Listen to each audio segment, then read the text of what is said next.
Tuhan bersamamu. dan bersama rohmu. Inilah Injil suci menurut Matius. Dimuliakanlah Tuhan. Kali peristiwa, Yesus dibawa oleh roh ke padang gurun untuk dicobai iblis.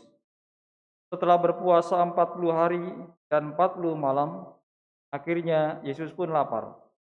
Lalu datanglah si penggoda dan berkata kepadanya, "Jika engkau putra Allah, perintahkanlah supaya batu-batu ini menjadi roti." Tapi Yesus menjawab, "Ada tertulis, manusia hidup bukan dari roti saja, tapi dari setiap firman yang keluar dari mulut Allah." Kemudian iblis membawa Yesus ke kota suci dan menempatkannya di puncak bait Allah. Lalu iblis berkata kepadanya, "Jika engkau putra Allah, jatuhkanlah dirimu ke bawah, sebab ada tertulis mengenai engkau, Ia akan memerintahkan malaikat-malaikatnya, dan mereka akan menerima engkau di atas tangannya, agar kakimu jangan terantuk pada batu." Yesus berkata kepadanya, "Ada pula tertulis, janganlah engkau mencobai Tuhan Allahmu."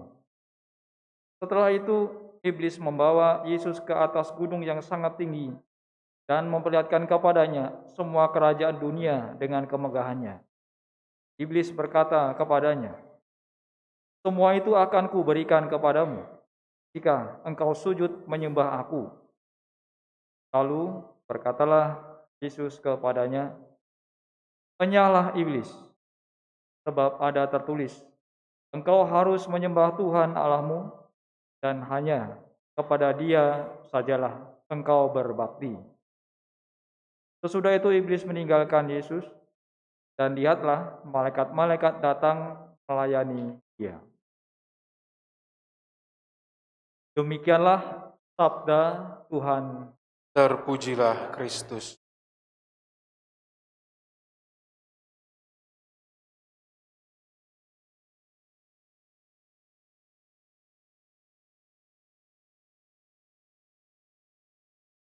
Saudara-saudari, anak-anak yang terkasih, kita memasuki Minggu Prapaskah yang pertama. Kita masuk masa Prapaskah baru 3 hari, mulai Rabu Abu yang lalu. Nah, selama kira-kira 3 hari ini, apakah kita sudah mengalami godaan-godaan yang membuat kita jatuh ke dalam dosa? Apakah kita mampu melawan godaan-godaan itu yang membuat kita jatuh ke dalam dosa? Atau kita sudah lemah 3 hari masa Prapaskah, ternyata nggak mampu menahan godaan hingga berbuat dosa? Saudara-saudari, anak-anak terkasih, apakah kita siap untuk mengikuti Kristus dan juga pergi bersamanya kemanapun Dia memimpin kita? Kristus tidak memilih jalan hidupnya sendiri, tetapi mengikuti kehendak Bapanya di surga. Setelah Yesus dibaptis oleh Yohanes Pembaptis di Sungai Yordan, Dia kemudian dipimpin Roh Allah untuk pergi ke padang gurun Yudea. Padang gurun yang luas, yang sebagian besar tidak dapat dihuni dan penuh bahaya. Bahaya panas terik di siang hari dan dingin yang ekstrim di malam hari, bahaya binatang buas dan kalajengking, ditambah kekurangan makanan dan kelangkaan air. Mengapa Yesus memilih tempat yang panas dan sepi untuk waktu yang lama dan juga untuk berdoa serta berpuasa? Injil Matius, Markus, dan Lukas memberitahu kita dalam kisah Injil mereka bahwa Yesus dipimpin Roh Kudus ke padang gurun. Injil Markus menyatakan dengan sangat tegas, Roh segera mengusir Dia ke padang gurun. Apa yang mendorong Yesus mencari kesunyian jauh dari keluarga dan teman-temannya untuk waktu yang begitu lama?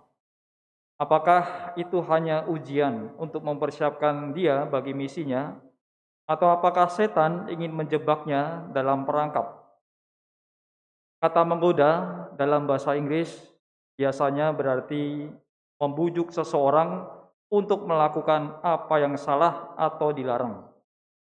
Kata dari kitab suci yang digunakan di sini juga berarti ujian, dalam arti membuktikan dan menilai seseorang untuk melihat apakah mereka siap untuk tugas yang dihadapi. Saudara-saudari, anak-anak terkasih, pilot juga konon katanya diuji untuk mengetahui apakah mereka fit untuk terbang dalam segala kondisi, termasuk ketika saat terjadi turbulensi yang merugikan, adanya badai dan jarak pandang yang buruk. Dengan cara yang sama, Tuhan menguji umatnya untuk melihat apakah mereka siap untuk mengikuti dan melayani Allah tanpa syarat atau tanpa kompromi. Tidak terkecuali Yesus dalam pola pengujian dan persiapan ini untuk misi yang diberikan Bapa kepadanya. Ia dibawa ke padang gurun selama 40 hari tanpa makanan dan juga hanya sedikit tempat untuk berlindung. Ia tidak memiliki apapun untuk menopang dirinya sendiri di padang belantara tandus, kecuali apa yang akan disediakan Bapa baginya selama 40 hari dengan doa dan puasanya. Yesus ditinggalkan sendirian di lingkungan yang keras untuk bergumul dengan godaan, mencari jalan yang mudah atau nyaman yang akan menghindari rasa sakit dan kesulitan, penghinaan dan penolakan, penderitaan dan kematian di kayu salib. Saudara-saudara, anak-anak terkasih, ujian Yesus di padang belantara berbeda dengan yang dialami kisah Adam dan Hawa dari bacaan pertama tadi. Ketika Allah menjadikan Adam dan Hawa itu penjaga atas ciptaan Allah dan ikut serta dalam kemuliaan dan kuasanya. Ketika Tuhan menempatkan Adam dan Hawa di Taman Firdaus, Dia menyediakan segala yang mereka butuhkan untuk hidup dan memenuhi tugas yang dipercayakan kepada mereka. Dengan memberi mereka satu perintah untuk tidak makan buah dari pohon pengetahuan, Allah menguji kesetiaan mereka.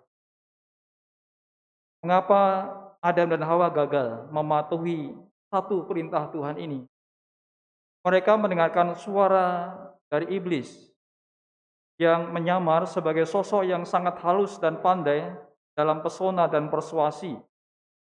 Kitab suci menyebut penggoda ini dengan banyak nama, iblis dan Satan, dari Wahyu bab 12 ayat 9, Beelzebul, Lukas 11 ayat 15, atau Matius 12 ayat 24, si jahat, Matius 13 ayat 38, dan bapa segala dusta, Yohanes 48 ayat 44. Nanti silahkan dicek, sekarang percaya saja ya, karena saya sudah membaca dan mengeceknya.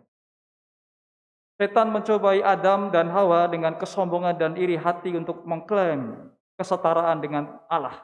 Akibat ketidaktaatan mereka, Adam dan Hawa diusir dari Firdaus dan juga diusir ke padang gurun. Saudara-saudari, anak-anak terkasih, Yesus melawan iblis dan Dia mampu menaati kehendak Bapa.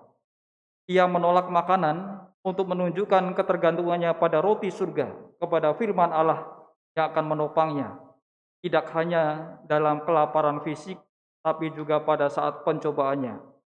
Ketika setan menggoda Yesus untuk mengubah batu menjadi roti, Yesus menjawab dengan kata-kata kitab suci, manusia hidup bukan dari roti saja, tapi dari setiap firman yang keluar dari mulut Allah.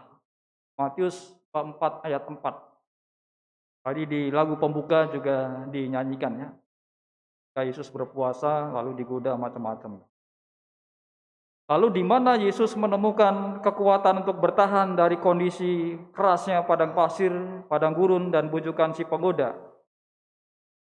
Yesus makan dari firman Tuhan dan menemukan kekuatan dalam melakukan kehendak Bapanya. Saudara-saudari, anak-anak terkasih, setan pasti akan mencobai kita dan dia akan mencoba yang terbaik untuk membuat kita ini memilih kehendak kita daripada kehendak Allah. Jika iblis tidak dapat membuat kita meninggalkan iman, iblis kemudian akan mencoba membuat kita membuat pilihan yang membawa kita sedikit demi sedikit menjauh dari apa yang Tuhan inginkan bagi kita. Kristus dicobai seperti kita dan ia mengalahkan dosa bukan dengan usaha manusiawinya sendiri, tapi dengan kasih karunia dan kekuatan yang diberikan Bapa kepadanya. Ia harus meninggalkan kehendaknya sendiri dan taat kepada kehendak Bapa. Karena dia percaya bahwa Allah akan memberi kekuatan untuk mengatasi rintangan yang menghadang. Yesus datang untuk menggulingkan si jahat yang menawan kita pada dosa dan ketakutan akan kematian. Ketaatan Kristus pada kehendak Bapa dan kesediaannya untuk memikul salib membalikkan kutukan ketidaktaatan Adam. Kemenangan Kristus atas dosa dan kematian memenangkan bagi kita, tidak hanya kita diampuni atas dosa-dosa kita, tetapi kita juga diangkat menjadi putra dan putri Allah melalui pembaptisan yang kita terima. Saudara-saudari, anak-anak terkasih, bagaimana kita dapat mengatasi dosa dan mendapatkan kebebasan atas keinginan liar kita dan kebohongan setan serta dunia. Tuhan memberi kita Roh Kudus untuk membantu kita dalam kelemahan kita dan menjadi penuntun serta penghibur kita dalam pencobaan. Tuhan memberikan kasih karunia kepada orang yang rendah hati yang mengakui ketergantungan mereka kepada Allah, dan Allah membantu kita untuk melawan kebohongan dan serangan musuh kita, setan yang berusaha menghancurkan kita. Tuhan Yesus Kristus selalu siap untuk mencurahkan roh-Nya ke atas kita agar kita memiliki kekuatan dan keberanian yang kita butuhkan untuk menolak dosa dan menolak kebohongan dan tipu daya setan. Tuhan ingin kita memperjuangkan pertandingan iman yang baik dengan kekuatan dan dari perlindungan Roh Kudus. Lalu pertanyaannya adalah, apakah kita mengandalkan Tuhan untuk kekuatan dan juga supaya Tuhan menolong kita? Saudara-saudari, semoga dengan sabda yang kita renungkan ini, kita selain berusaha berjuang melawan godaan-godaan yang membuat jatuh ke dalam dosa, tetapi kita juga menggantungkan kepercayaan kekuatan kita kepada Roh Kudus, kepada Tuhan, sehingga kita mampu untuk melawan godaan yang membuat kita jatuh dalam dosa. Dan pegangan kita salah satunya adalah firman Allah dan juga iman kepada Kristus yang mampu menyelamatkan hidup kita. Kita hening sebentar untuk meresapkan sabda Allah. Saudari-saudara, marilah kita meneguhkan iman dengan bersama-sama mendoakan